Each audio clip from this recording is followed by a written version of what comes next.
সুন্দর একটা ভিডিও উপহার দেব। আসসালামু আলাইকুম কাকা। ওয়ালাইকুম আসসালাম। ভালো আছেন? আল্লাহ পাক ভালো রাখছে। ভালো আছেন দাদা? আলহামদুলিল্লাহ। সবাই দেখেন, একটু এদিকে আসেন। কাকা কিন্তু ঠিকমতো চলাচল করতে পারে না। তারপরেও কাকা কিভাবে নিজের জীবিকা নির্বাহ করতেছে, চা বিক্রি করে। আমি এরকম অনেককেই দেখেছি যারা ইনকাম করে না, চেয়ে চিনতে খায়, কিন্তু সেদিক থেকে কাকা একদম ব্যতিক্রম। তার নিজের জীবন এখনো নিজের সংসার সে নিজেই চালাচ্ছে। কাকা এই বিষয়ে আপনি কিছু বলেন। আপনি আপনি তো চাইলে রাস্তাঘাটে মানুষের কাছে চেয়েও খাইতে পারতেন। তা আপনি অবশ্যই আমি যে আপনি অবস্থা আমার, এটা অবশ্যই বলছেন। আমার থেকে ভালো ভালো মানুষ অনেকে চায় খেতেছে, কিন্তু আমার কর্ম হলো আমি নিজের ক্ষমতায় করতেছি। আমি বাচ্চা কাচ্চা মানুষ করতেছি, তাদের লেখাপড়া যতটুকু পাচ্ছি করছি, আর নিজেও চলতেছি, সংসার চালাইতেছি।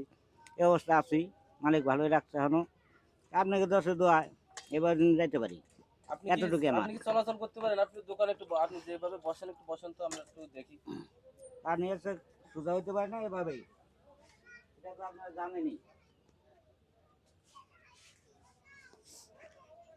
আমি একটা উদ্যোগ নিছি। আমার হ্যাঁ, এই ভিডিওতে যা আর্নিং আসবে, এই আর্নিং আপনারা আমি দিয়ে দেবো, পরবর্তী ভিডিওর মাধ্যমে জানাই দেবো। এখন এ বিষয়ে আপনি কিছু বলেন। আমার কাছে আর কি বলার আছে? দেখেন আমি যেভাবে সংসার চালাইতেছি খুব কষ্টে, অথবা ছেলে মেয়েরা নিয়ে যাও, মালিক চালাইতেছে তাই চলতেছি, এতটুকুই। যাক আলহামদুলিল্লাহ, আপনার এই যে কর্মটা দেখে আমরা খুবই আনন্দিত যে আপনি নিজের কাজ নিজে করে খাচ্ছেন। প্রিয় দর্শক, আমার এই ভিডিওটা দোকানে আপনি দেখেন, এই ভিডিওতে যা আর্নিং আসবে আপনারা যদি একটু ভালোবাসা দেন, তা সবকিছু এই কাকাকে আমি দিয়ে দেবো ইনশাল্লাহ। খুদা হাফেজ।